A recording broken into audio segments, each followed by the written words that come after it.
अचल मल्होत्रा जी, शुरुआत मैं आपसे कर रही हूं, जरा समझना चाहूंगी कि आखिर अब ऐसे में भारत की भूमिका क्या बनती है, क्योंकि शेख हसीना यहां पर है और शरण वो लिए हुए हैं, आगे उनका क्या अगला पता होगा इसको लेकर कोई जानकारी है नहीं, लेकिन अभी भी बांग्लादेश में हालात बदले नहीं हैं।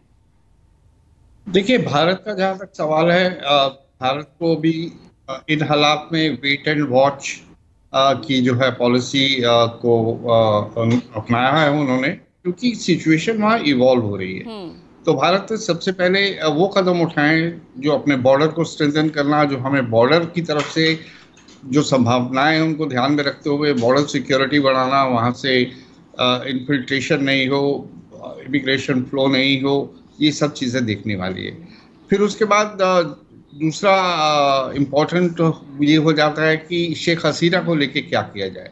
तो जाहिर है, अगर शेख हसीना को उनके डिजायर डेस्टिनेशन से अगर एक्सेप्ट नहीं किया जाता, तो आज की तारीख में तो ऐसे ही लग रहा है कि यूके और यूएसए तो शायद उन्हें अपने यहाँ नहीं आने देंगे, और बाकी कुछ यूरोपियन देश है, अगर उनमें से कोई उन्हें नहीं लेता तो अल्टीमेटली वो यहाँ से हम उन्हें बाहर तो नहीं निकालेंगे। मुझे नहीं लगता कि ऐसा कोई डिसीजन हम लेंगे कि आप यहाँ से जाइए। जब तक ये स्थिति बनी रहेगी वो हमारे यहाँ ही रहेंगी और सुरक्षित रहेंगी। तीसरी बात ये कि जब इंटरिम गवर्नमेंट बनेगी उसका क्या स्वरूप होगा, फिर धीरे धीरे हम उन्हें इंगेज करेंगे, क्योंकि ये भारत की पॉलिसी है कि अगर आप कोई भी सरकार वहाँ आ जाती है तो ऐसा नहीं है कि हम उन्हें इंगेज नहीं करते। ये लंबा इतिहास है।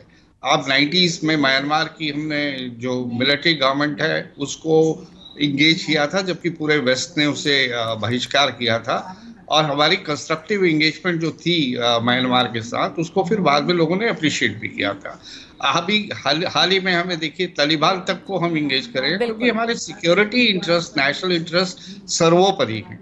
और बांग्लादेश भी आने वाले में कोई भी सरकार आएगी, इसमें दो राय नहीं है कि बीएनपी और जो जमाते इस्लामी है उनका रुख जो है भारत की तरफ अच्छा नहीं है, लेकिन आने वाले वक्त में जो बांग्लादेश की डिपेंडेंस है हम के ऊपर, वो बेवकूफ़ी होगी। कोई सरकार वहाँ पे जो इतना कुछ हमने इन्वेस्ट किया है, इतना इंफ्रास्ट्रक्चर डेवलप किया है, वो अपनी ही सुसाइडल होगा उनके लिए अगर वो हमारे खिलाफ कुछ काम करेंगे।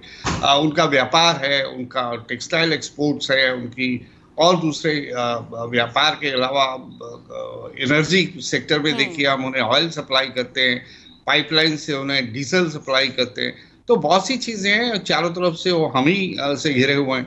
तो अब ऐसे में मुझे नहीं लगता कि आने वाली कोई भी सरकार, बट ये समय लगेगा, ये नहीं कल परसों में ही हम बता दें कि भारत की क्या पॉलिसी होगी। भारत अभी वेट करेगा, वॉच करेगा। एक और देखिए बड़ी खबर।